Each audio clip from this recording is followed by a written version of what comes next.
I always thought I was a good husband. For 6 years, I tried everything to make Jessica happy. Surprise vacations, thoughtful gifts, cooking her favorite meals, you name it. I put her needs before mine, always. Last week at her birthday party, I overheard something that shattered my world. My wife laughed to her friends and family, saying, "He cannot please anyone, not even himself." That moment changed everything. Before I continue this heartbreaking story, let me know where you are watching from and hit subscribe if you have ever been betrayed by someone you trusted most. 8 years ago, I met Jessica at a company holiday party in downtown Seattle. I was 30, working as a software engineer at a growing tech company. She walked into the room wearing a stunning blue dress that matched her eyes perfectly. Jessica worked in marketing, and the moment we locked eyes across the crowded room, I knew she was special. Our first conversation lasted 3 hours. We talked about everything from our favorite books to our childhood dreams. Jessica was smart, ambitious, and had this infectious laugh that made everyone around her smile. I asked for her number that night, and 3 days later, we had our first date at a small Italian restaurant near Pike Place Market. Dating Jessica felt like a dream. We would spend weekends hiking in the Cascade Mountains or exploring small coastal towns along the Washington shoreline. Within 6 months, I knew I wanted to marry her. She brought color and excitement into my previously monotonous life. The proposal happened on a private boat tour around Lake Washington. I spent 3 months saving for the perfect ring, a princess-cut diamond that Jessica had casually pointed out in a jewelry store window. When I got down on one knee as the sun was setting behind the Seattle skyline, she cried and said yes immediately. Our wedding was everything Jessica wanted. Her parents were wealthy and insisted on paying for most of it. 200 guests gathered at a beautiful beachfront resort in Southern California. Jessica looked breathtaking in her custom designer gown. Everyone commented on what a perfect couple we were. After the honeymoon in Bali, we settled into married life in a nice condo I had purchased before meeting her. I continued working hard at my job, often taking on extra projects to ensure we could maintain the lifestyle Jessica was accustomed to. Her parents had always given her everything, and I wanted to prove I could do the same. The first 3 years of our marriage seemed perfect on the surface.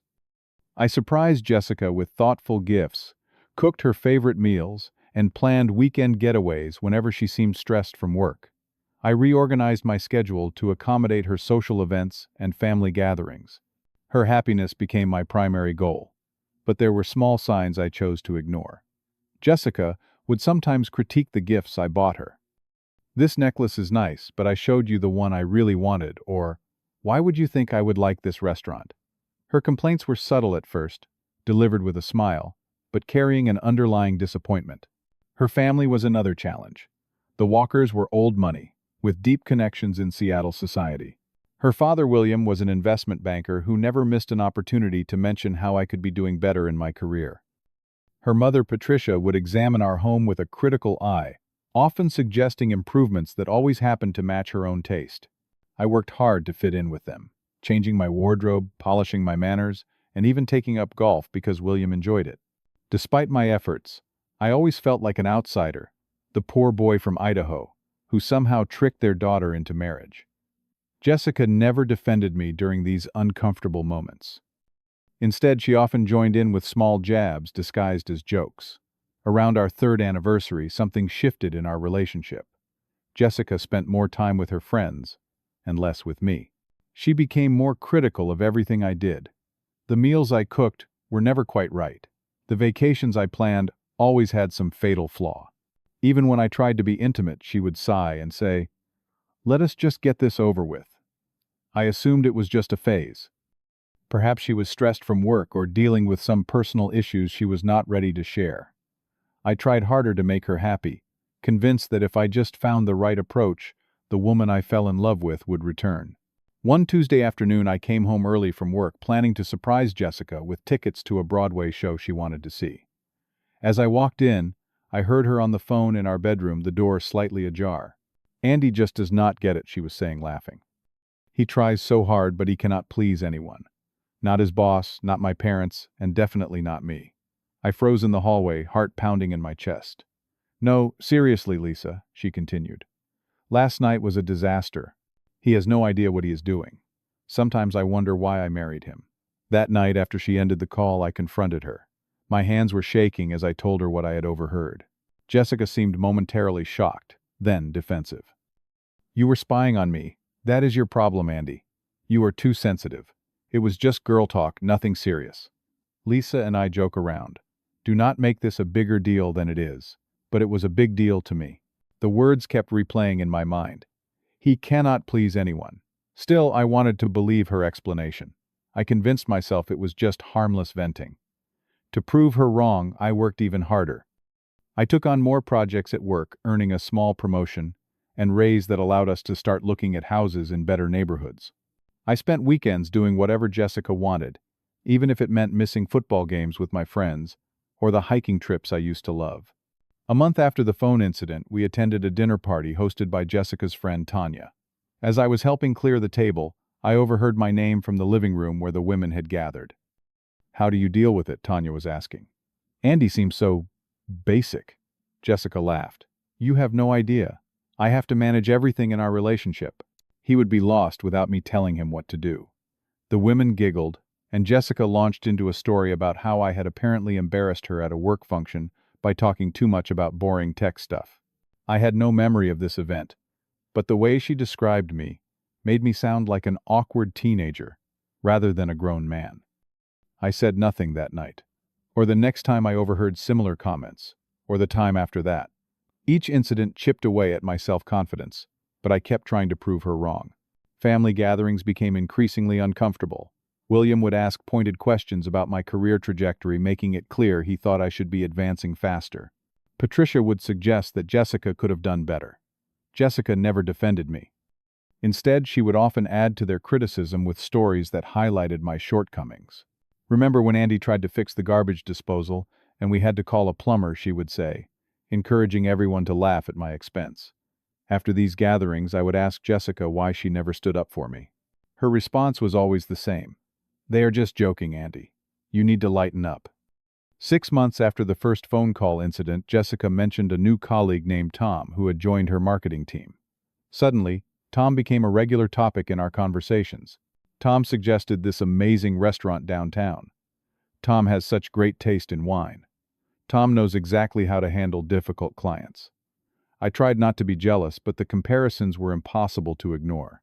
Every mention of Tom felt like another reminder of how I failed to meet her expectations. My sleep suffered. I began having anxiety attacks before social events with her friends or family. At work, I made careless mistakes that earned me a warning from my manager. The more I tried to be what Jessica wanted, the more I seemed to fall short. One night after Jessica had spent an hour on the phone with Tom discussing a work project, I asked her if there was something I should know about their relationship. Are you accusing me of cheating? She snapped. This is exactly why I cannot talk to you about anything. You are so insecure. I apologized immediately, hating myself for even bringing it up. But the seed of doubt had been planted, and it grew alongside my deepening unhappiness. Jessica's 35th birthday fell on a Saturday in June. Her parents insisted on hosting the celebration at their luxurious home overlooking Puget Sound. I spent weeks planning my gift, finally settling on a diamond necklace that cost nearly 2 months of my salary. Despite our problems, I wanted to show her how much she still meant to me. The party was in full swing when I arrived slightly late due to a last-minute work emergency. Jessica was already 3 glasses of champagne, surrounded by her closest friends and family, in the expansive living room. She barely acknowledged my arrival with a quick wave before returning to her conversation. After greeting everyone, I headed to the kitchen to grab a drink. The kitchen was separated from the living room by a partial wall, allowing voices to carry through easily. As I poured myself a whiskey, I heard Jessica's voice rise above the others. Speaking of disappointments, she said loudly, followed by laughter. Let me tell you about living with Andy. My hand froze mid-pour. He thinks he is such a catch, but the man cannot please anyone. Not his boss, not me, certainly not in the bedroom. The group erupted in laughter. I recognized Tanya's voice, then Lisa's, then the distinct chuckle of William, Jessica's father. The other day, Jessica continued her voice, slurring slightly from the champagne. He spent 3 hours cooking this elaborate dinner because he read somewhere that was romantic. It was inedible, completely overcooked. I had to order takeout after he went to sleep. More laughter. I had no memory of this dinner. It never happened. And for our anniversary, she went on, he booked this cabin he thought was rustic and charming. It was basically a shack in the woods with no cell service. I spent the entire weekend pretending I was having fun while plotting our early escape. That weekend had been my attempt to recreate our early dating days when we used to love hiking and spending time in nature. Jessica had seemed happy at the time, taking photos and saying how nice it was to disconnect. The worst part is Jessica lowered her voice dramatically. Though it was still perfectly audible to me, he has no clue. He thinks he is God's gift to women. You should see him preening before we go out like he is some kind of catch. Meanwhile, I am just thinking about all the ways he will embarrass me that night. The glass slipped from my hand and shattered on the kitchen floor. The conversation in the living room abruptly stopped. I stepped around the corner, lock eyes with Jessica. Her smile faded as she registered the look on my face. The room went silent. Andy, she started, but I held up my hand. Do not, I said quietly. Just do not. I turned and walked out the front door, ignoring Jessica calling my name behind me. I got in my car and drove with no particular destination in mind. My phone buzzed repeatedly with texts and calls from Jessica, but I silenced it. For hours I drove aimlessly around Seattle, eventually finding myself at a viewpoint overlooking the city. I sat on the hood of my car, staring at the twinkling lights below as I replayed 6 years of marriage in my mind. How many times had Jessica laughed at me behind my back? How many stories had she shared that painted me as incompetent or clueless? How much of our relationship was genuine, and how much was Jessica settling for someone she clearly did not respect? When the sun began to rise, I realized I had been out all night. I had nowhere to go. Our condo felt like Jessica's territory, filled with furniture she had chosen and decorated to her taste. My friends had gradually drifted away as I prioritized my marriage. Even my parents lived across the country in Florida, having moved there after retirement. For the first time in my adult life, I felt completely alone. I drove to a small motel, checked in, and fell into an exhausted sleep. When I woke up 12 hours later, I had 37 missed calls from Jessica and dozens of texts ranging from angry, "How dare you embarrass me like that," to concerned, "Where are you? I am worried." The final text, sent an hour before I woke up, simply read, "Come home so we can talk about this like adults." The next morning I returned to our condo, prepared for the conversation that would determine the future of our marriage. Jessica was waiting, looking remarkably composed, considering the circumstances. Finally, she said as I walked in, "You need to stop being so dramatic, Andy. You embarrassed me in front of everyone by storming out like that." I set my keys on the counter and looked at her. Really looked at her, perhaps for the first time in years. This beautiful woman I had devoted my life to seemed suddenly like a stranger. "I embarrassed you?" I asked quietly. "Jessica, I heard everything you said. About me not being able to please anyone. About the dinner I never cooked and the cabin you supposedly hated. About how I embarrass you regularly." "Was any of that not meant to embarrass me?" Jessica rolled her eyes. "It was just party talk, Andy. Everyone exaggerates stories when they are drinking. You are taking this way too seriously." "This was not the first time," I said. "I have heard you talking about me to Lisa, to Tanya, to your parents. For months, maybe years, you have been making me the butt of your jokes. Why? If you are so unhappy with me, why stay married?" "Now you are being ridiculous," she said. But I noticed she did not deny it. Every wife complains about her husband sometimes. It does not mean anything. In that moment, something inside me broke, or perhaps it was something breaking free. "I am done," I said simply. "Done with what?" Jessica asked, looking genuinely confused. "Done trying to please you. Done ignoring how you treat me. Done pretending we have a healthy marriage." Jessica's expression changed from confusion to alarm. "What are you saying?" "I am saying I need space. I am going to stay somewhere else for a while." "You cannot just leave," she said, her voice rising. "Where will you go? What will I tell people?" It was telling that her concerns were about logistics and appearances rather than our relationship. "Tell them whatever you want," I replied. "You are good at making up stories about me anyway." I packed a suitcase with essential clothes and my laptop. Jessica alternated between angry demands and tearful pleas as I moved around our bedroom, but I had gone emotionally numb. Years of trying to please someone who secretly ridiculed me had drained my capacity to care about her reactions. That afternoon I checked into an extended stay hotel and called a real estate agent about short-term rental options. By the end of the week, I had signed a 6-month lease on a small one-bedroom apartment in a completely different neighborhood. For the first time in years, I made decisions based solely on what I wanted.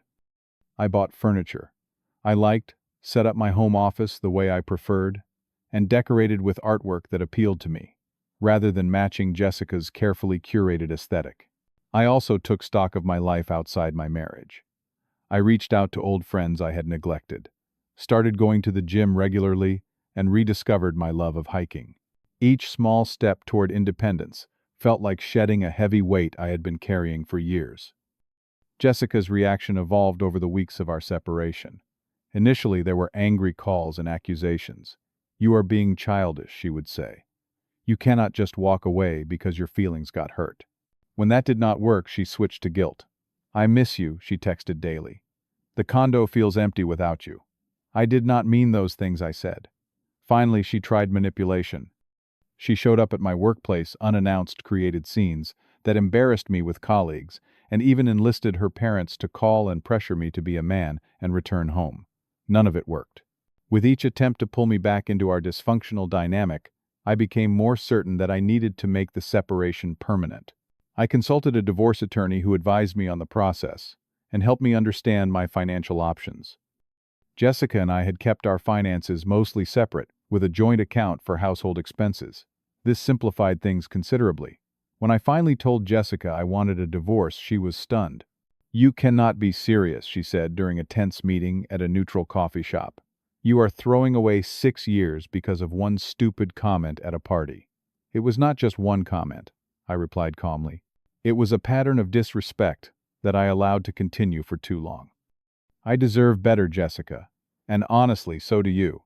You deserve to be with someone you actually respect." Her face hardened. "Fine. If you want to destroy everything we built, that is your choice. But do not come crawling back when you realize what you have lost." The divorce process was surprisingly straightforward. We had no children, and neither of us contested the split. I asked for nothing except my personal belongings and the small amount in my personal savings.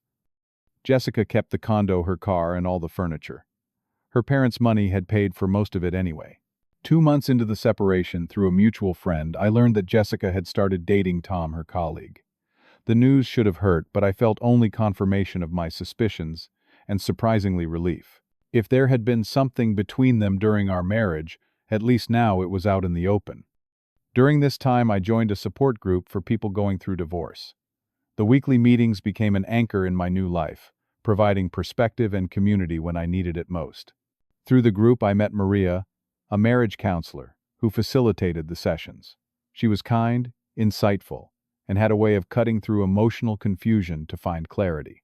6 months after moving out, our divorce was finalized. On the day I signed the papers, I expected to feel sadness or at least nostalgia for what might have been. Instead, I felt a profound sense of peace. The constant anxiety that had been my companion for years had disappeared. I focused on rebuilding my career, taking on challenging projects that reignited my passion for software engineering. I started a side business developing apps, something Jessica had dismissed as a waste of time. Within months, one of my apps gained traction, bringing in additional income and professional recognition. A year after our separation, I ran into Jessica at a restaurant. She was alone, looking at her phone while waiting for a table. For a moment, I considered avoiding her, but instead I approached. "Hello, Jessica." She looked up surprised. "Andy, you look different." I had lost 20 pounds, grown a neat beard, and was wearing clothes that actually fit properly instead of trying to match her upscale friend's style. "How have you been?" I asked politely. "Good," she said automatically, then hesitated. "Actually, Tom and I broke up. Turns out he was not as perfect as I thought." "I am sorry to hear that," I said, and meant it. An awkward silence fell between us. Finally, Jessica spoke again, her voice uncharacteristically uncertain. "I was wrong, you know, about what I said at the party and all the other times. You deserved better than how I treated you." The admission surprised me. "Thank you for saying that. Are you seeing anyone?" she asked, a hint of her old confidence returning.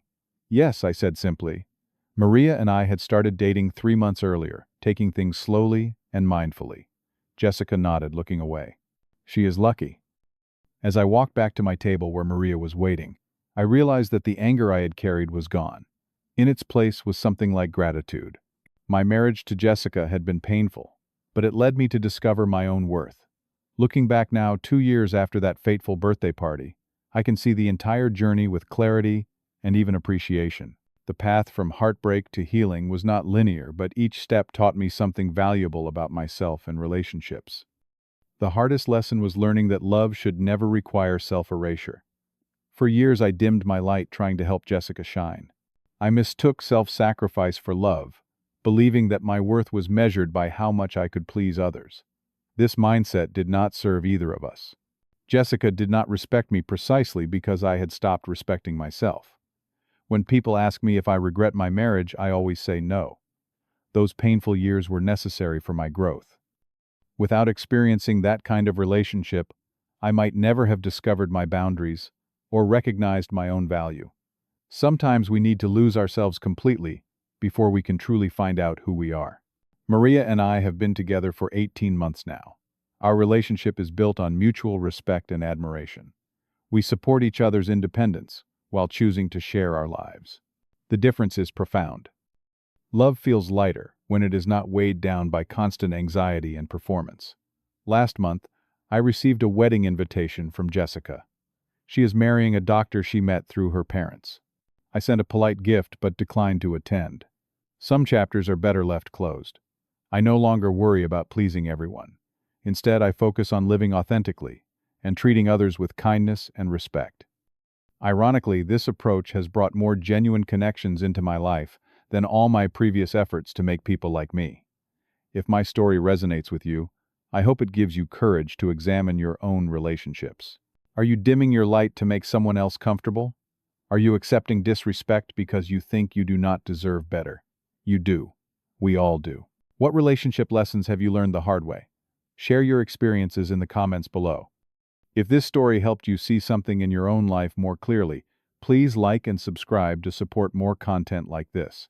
Remember, sometimes the bravest thing you can do is walk away from what hurts you, even if you once thought it was everything you wanted. Thank you for listening to my journey, and I truly wish you the courage to prioritize your own happiness and self-respect.